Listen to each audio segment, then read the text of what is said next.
Akkam jirtu kabajamtoota daawwattoota keenya oduu guyyaarraa qabannee dhiyaannee jirra. WFP'n guyyoota darban gargaarsi konkolaataan gara Tigraay fe'amee hin jiru jedhe Muzayyiin Kadir. Dhaabbata biyyoota gamtoomaniitti sagantaan nyaata addunyaa yookaan WFP'n guyyoota darban gargaarsi konkolaataan fe'amee gara Tigraay geeffame hin jiru jedhe. Bitootessa 17 mootummaan Itoophiyaa konkolaataawwan 20 ol gargaarsa nyaataa fi boba'aa fe'anii Samaraa irraa gara Maqalee imala eegaluu himee ture. WFP'n akka jedhutti sanbataa fi dilbata darbe jechuunis bitootessa 19 fi 20 konkolaataawwan fe'umsa gargaarsaa fe'an Samaraa irraa kan ka'an jiraatanis achuma naannoo Afaar keessa malee gara Maqalee kan imalanii miti jedhe. Mootummaan Itoophiyaa konkolaataawwan gargaarsa fe'an gara Tigraay imala eegaluu erga beeksisee booda gabaasaaleewwan konkolaataa kunneen naannoo Afaar keessatti hidhattootaan haleelamuun himamaa ture. Dhimma kanarratti dubbii himaan WFP'n imeeliin deebii BBC'f kennaniin konkolaataawwan kunneen jalqabuma galmi isaanii Tigraay osoo hin taane namoota Affaar keessatti gargaarsa barbaadan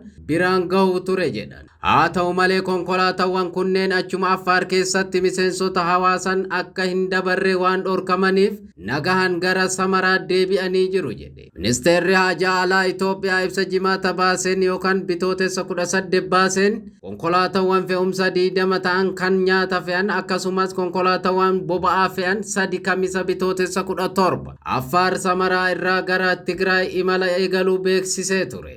Ministeerichi ibsa isaa kanaan mootummaan federaalaa gargaarsa gara Tigraay erguu keessatti qooda gaarii bahachaa jiraachuu ibsee haleellaa humnootni Tigraay raawwataniin ulaan abalaa gargaarsa namoomaa irraa deemuu waan cufameef dhiyeessiin gargaarsa namoomaa danqameera jedhe. Bitootessa 16 irraa eegalee dhaabbileen gargaarsa namoomaa 17 qoricha meeshaalee wal'aansaa fi gargaarsa nyaataa gara Tigraay akka geejjibsiisan hayyama argatanii jiru jedhe. Torbee darbee hoogganaan dhaabbata fayyaa addunyaa WHO Dr. Tedros Adhanom ergaa walakkeessa muddee darbee gargaarsi nyaataa gara Tigraay ergame hin jiru jedhan. Uummanni Tigraay dhibbeentaan 83 hanqina nyaataaf saaxilamee jira jedhe. Wayitii ammaa gargaarsi namoomaa gara Tigraay fe'amaa jiru akka hin jirre kan ibse WFP'n dhiyeenya kana mootummaan federaalaa fi kan naannoo Affaar gargaarsi gara Tigraay akka seenu hayyamuun waan jajjabeeffamuudha jedhe. Akka UN'n jedhutti Tigraay keessatti uummanni miliyoona 5 ta'u gargaarsa nyaataa hatattamaa barbaada jedhan.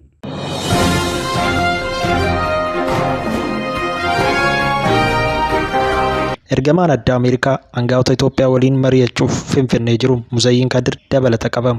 Ergamaan addaa gaanfa Afrikaa Ameerikaa Ambaasaadar Deevid aangawoota Itoophiyaa waliin mari'achuuf Finfinnee galuu isaanii waajjirri dhimma alaa Ameerikaa beeksisee jira. Ergamichi daawwannaa isaanii Itoophiyaatti taasisaniin kaleessa bitootessa 21 bara 2022 eegaluu isaanii fi har'aa akka xumuramu ibsichi mul'isee jira. Ambaasaadar Deevid kaleessa ergama addaa gaanfa Afrikaa gamtaa Afrikaa Obosaanjoo fi koomishinii dhimmoota siyaasaa nageenyaa fi tika gamtichaa baankolee adda ooyyee waliin dhimmoota Itoophiyaa fi Suudaan irratti mari'achuu waajjira dhimma alaa Ameerikaa isa kana beeksisee jira. Ambaasaadar Deevid turtii isaanii Finfinneetti aangawoota mootummaa Itoophiyaa qondaalota dhaabbata biyyoota gamtoomanii fi bakka bu'oota dhaabbilee deeggarsa namoomaa waliin akka dubbatan ibsichi dabaluun himee jira. Ambaasaadar Deevid daawwannaadhuma wal fakkaatuuf baatii gurraandhala keessa gara Finfinnee dhufuun isaaniin yaadata. Daawwannaa kanaan dura guyyoota lama Finfinneetti taasisaniin aangawoota mootummaa Itoophiyaa gamtaa Afrikaa fi bakka bu'oota dhaabbata biyyoota gamtoomanii akkasumas qindeessitoota dhaabbilee gargaarsa namoomaa waliin wal arguun mari'atanii ture. Yeroo ergamaan kun gara Itoophiyaa itti imalanii turan sunis tibba waraana kaaba Itoophiyaa mariidhaan furuuf mootummaan Itoophiyaa fi TPLF jidduutti dubbiin itti fufeera jedhamee himamee turedha. Barreessaa olaanaa fi itti aanaan dhaabbata biyyoota gamtoomanii Aminaa Muhammad ibsa akka lakkoofsa Itoophiyaatti gurraandhala 2 bara 2014 irratti Finfinneetti kennanii turaniin wayitii ammaa kanatti dhugaa iddoon fooyya irratti argamne jedhan. Mariiwwan dabalataa taasifamaa jiraachuu ibsanii ture. Ibsaa kanaan dura ammoo hoogganaa TPLF Dabratsiyoon Gabra Mikaa'el Itoophiyaa fi TPLF jidduutti mariin alkallattii taasifamaa jiraachuu miidiyaa hawaasaatti himanii ture. Haa ta'u malee wayitii ammaa kanatti mariin mootummaa Itoophiyaa fi TPLF jidduutti taasifamaa jiru ilaalchisee ifatti kana jedhame homtuu hin jiru.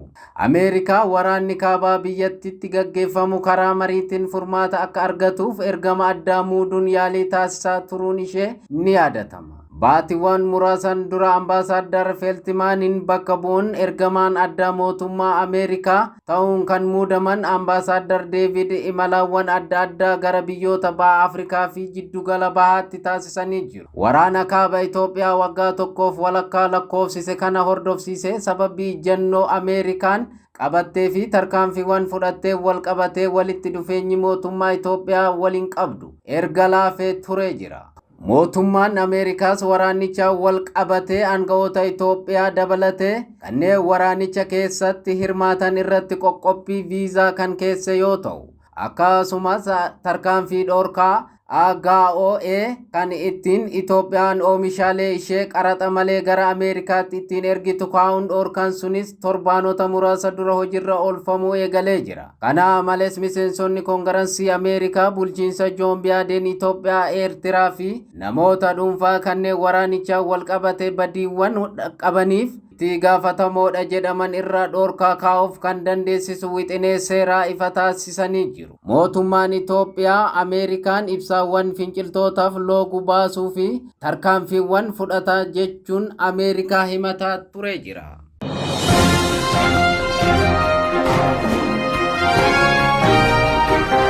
Aangawoota Raashiyaa fi Yuukireen gidduutti mariin gaggeeffamu itti fufee jira. Dabalata qabna. Aangawoonni Raashiyaa fi Yuukireen duula waraana torban sadii booda dhukaasa dhaabiinsa tolfachuuf hojjetaa akka jiran ibsanii jiru. Hayyoonni akka jedhanitti Raashiyaan duula waraanaa kana akka saganteeffattee turte ta'us yeroon isaa dheerataa waan deemeef waan gaafataa turte jijjiiraa jirti.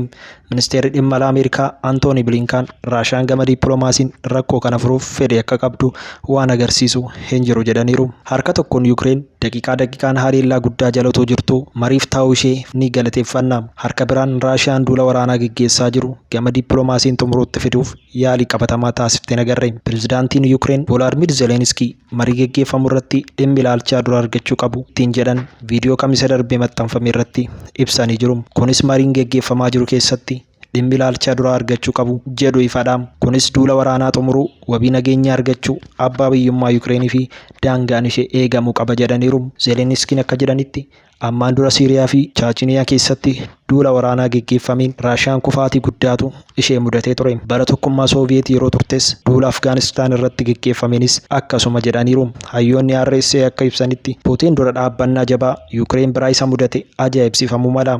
Raashiyaan magaalaa galma mootummaa Yuukireen Kiyev seenuu dadhabuunis marii gaggeeffamu irratti ejjennoo qabdu jijjiirsisuu mala jedhameera.